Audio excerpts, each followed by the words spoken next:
Hello, ladies and gentlemen, and welcome back to the Ultimate Doctor Who Marathon. This is the show where I take a look at every classic Doctor Who story, plus a bunch of big finished audio dramas, one episode a day, 7 days a week. And today, on the 12th of July, 2019, we are starting a look at the second story of the second series of Fourth Doctor Adventures, The Sands of Life. Starting, of course, with Part 1. The first thing that really jumps out at you about The Sands of Life is that, behind the scenes, it's clearly a Nicholas Briggs passion project, which is, in and of itself, interesting because when Nicholas Briggs takes the control of writing and directing, and I even think he even did the music for this one, though I'm not entirely sure on that account, he either turns out something really, really good or something very, very meh. The Sands of Life, I'm happy to report, starts on a great start. Now, interesting production-wise as well is that Briggs is actually recycling some ideas from his time working with audio visuals. Audio visuals was a fan-based Doctor Who audio drama company that, unofficial, not very legal, and essentially, I believe they started in like 1982. It's where we actually hit. It's where people like Nicholas Briggs and Gary Russell got some of their start on Who. Briggs actually played for the entire run, I believe, except like the pilot, their version of the Doctor, rather famously. But this is the character of the idea of the Conglomerate and Cuthbert has been brought into the Doctor Who universe. Now, this, as far as I know, doesn't actually adapt an audiovisual story. There were, in fact, I think 3 early main range stories, which we will cover later down the line in the 5th and 8th Doctor's eras, that were direct adaptations and expansions on audiovisuals, original stories. But The Sands of Life just has the character of Cuthbert and the Conglomerate. Cuthbert is played brilliantly by David Warner. He has an underling played by massive Doctor Who fan, commentary moderator, and, surprisingly enough, decent actor, Toby Hadoke, or Haddock? I don't know. I don't actually ever know how to say his name. I think it's Hadoke. So if that's how I'm going to say it. And both of them actually are a great double act. They're very reminiscent of the Captain and Mr. Fibuli from the Pirate Planet, except perhaps a little more toned down. And yeah, The Sands of Life Part 1 really can be described as Nicholas Briggs kind of taking his stab at writing a Douglas Adams style comedy. The plot is basically this a woman gets elected the president of Earth. Cuthbert and his underlings at the Conglomerate, they didn't vote for her, but they can use her. They've been performing experiments, and some creatures looking for the Sands of Life that are basically giant space manatees. Kind of a bit of a twist on the standard space whale trope. This time being space manatees, which is fun in its own right. Nicholas Briggs is obviously having a good time writing this one. Well, they basically tell the they tell the president, get ready because they're attacking the Earth. What's interesting here is that as a Part 1, not a lot happens. And weirdly enough, this first episode actually, well, it's one that this first part, because this is a 2-story release, 2-story story. This first half or so is actually, this is the first part of 3. There, isn't a lot. But Cuthbert and Mr. Dark basically warn the president that, yeah, this is something that kind of, just kind of goes on as an episode. It's again, it's a great episode. But what's interesting is that you also just have the Laan, which are these space manatees, and they seem to be causing time distortion because the Doctor and Romana actually spend much of this first episode in the TARDIS. In fact, they're both, for the most part, they're not only both in the TARDIS, chasing with K9, they're chasing a parrot, and you have this idea that the Laan caused these slips in time, and these slips in time basically make the Doctor think he's a little further back in his time stream, basically towards the beginning of the Fourth Doctor's life, kind of indicating that the Fourth Doctor at this point has actually lived quite a bit.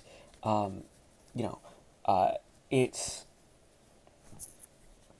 but what's interesting is that you have the Doctor and Romana arriving in the Sahara, where the Laan seem to be able to telepathically communicate. The Laan is the space manatees. Telepathically communicate, but only with Romana for some reason. They don't really communicate with the Doctor or anyone else. They kind of communicate with the President of Earth, who is played by Peggy Carter from the Marvel Cinematic Universe, Hayley Atwell, who is a great actress, and she's done quite a few things with Big Finish. So we will be seeing a bit more of her throughout, basically throughout the marathon. This is she's mainly done stuff with Big Finish, but as a story, it starts out great. It's you have the what is genuinely a great premise. The big problem here is, oddly enough, the pacing. This first episode, outside of the premise, it feels like there just isn't much that actually happens. It's like, oh, the space manatees are attacking. Quick, Romana, we have to get to Earth. So they basically get to Earth. They arrive in the Sahara Desert. They meet Cuthbert in a scene that has quite a decent bit of comedy. This is a script with quite a lot of good, solid comedy in it. And then they sort of just move right on to the cliffhanger. It's not really that big of it's not that big of a story, and it's not that long. It only runs, I think, 22 minutes, the first episode. Again, because it feels like it's fitting 3 episodes onto one disc, when perhaps it should have been reworked just to 2 episodes, maybe to let the pacing of this story, let it breathe a little, and give it something to work with other than just, oh, we're really not doing anything. We're just doing this quote-unquote kind of standard story that really doesn't necessarily need it. But overall, it's actually a great start. So overall, I'm going to give The Sands of Life Part 1 an 8 out of 10. It is the 13th of July, 2019, and I just finished listening to Part 2 of The Sands of Life. Now, Part 2 of The Sands of Life is the episode where we really can see Cuthbert as a manipulator. We can really see his machinations as a character, as he essentially is building... he's built himself and the Conglomerate into almost the fabric of the Earth. Even when the opposition has won, the opposing president has won, and not the one that he supported, he still basically has control of the planet, influencing the planet. He influences the president through a lot of this story, really giving it what turns out to be a big sort of signal of the characters. Overall, David Warner plays him excellently. This is also very much a middle episode. It has quite a few problems.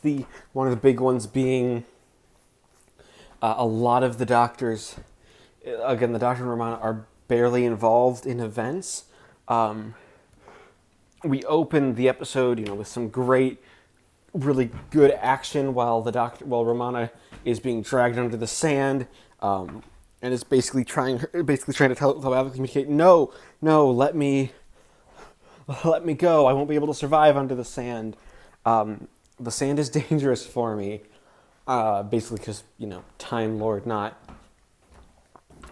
a creature that can survive underneath the sand in the environment of the Laan. Now, what's also interesting is that Nicholas Briggs, he set up such an interesting world. You have a lot of military involvement in this story. The idea is that we are in the semi-far future, and the characters really sort of reflect that state of being. But being in the semi-far future, you have an interesting sort of almost disconnect with some of the characters. Like Nick Briggs is trying to world build this entire world on a small cast. A lot of this episode is the Doctor and Romana being captured by the government, which is okay. It could make for some great, nice, episodic ideals, but sadly, there just isn't that much of it included. It's basically just sort of almost the bare minimum done so we can move the plot along for the world building. When this is a story where Nick Briggs was given 3 parts for the first half, he can world build a lot here. World building should be something a bit important. Don't get me wrong, I enjoyed part 2 of The Sands of Life. It's good. It's not taking advantage of the time it has had in the most effective of ways. It's a story that's been given, 5 episodes essentially, because you have the second release to flesh it out. But it's introducing these ideas. There's this idea that something has disrupted the Laan's time, sort of powers of time travel, and that's why they've ended up on the Earth when they probably should not have arrived here, because they've never been to Earth, and that is sort of going to be brewing trouble. As they're essentially, the idea is that they're going to possibly have a mating ritual, basically to, to mate, to have, a sense of reproduction. It's, and as an episode, it doesn't sort of, it builds up satisfactorily enough, but it doesn't necessarily give us that much to latch onto outside of, we have these ideas, we might be doing something with them, but we haven't actually given it enough thought.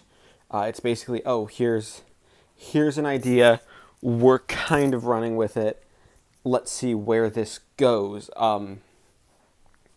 And to be honest, the Doctor and Romana, they don't actually get too involved. Neither does K9. It's all very much just sort of them explaining themselves in a general standard way. They just don't have enough involvement for you to really think this is their story. This is the story that they're telling. So overall, I'm going to give The Sands of Life Part 2 a 7 out of 10. It is the 13th of July, 2019, and I just finished listening to Part 3 of The Sands of Life, the concluding episode, which brings us to basically a big cliffhanger moment so we can lead and transition into the second half of the story, War Against the Laan. Now, what's important is that this is an episode where we build up a bunch of questions about what's really going on here overall. One of the big questions being that, what happens when the Laan give birth. We have the first one. The first one legitimately gives birth, and in giving birth, it causes a time distortion which kills quite a few people. A lot of this episode is getting us to this big cliffhanger moment, much like the second episode was. It's getting the characters basically built to a place where we can have the cliffhanger and move on into another episode. This time, the cliffhanger is actually it's actually a surprise twist cliffhanger. You think the cliffhanger is going to be the Laan giving birth, but no, the Laan gives birth. We get the revelation that 7.5 billion Laan are going to get ready to give birth after 2 more give birth, and if the pups survive, they will give birth, and in giving birth, they're going to destroy the human race, however unintentionally. This is very much a story about sort of animals, and actually Nick Briggs does a really good job here of telling the story, getting stuff going. You really see Cuthbert's influence. He's perhaps the least present in this episode than he was in the other two, but that's because you get to really see how much of a schemer the man is when you get to this big cliffhanger where, spoilers, he has his assistant basically cage Laan and take one prisoner, declaring war against the species, essentially making the human race enemies of this species, and the Laan are going to fight. They're going to attack people because that's what they do. They don't have, they're not there to.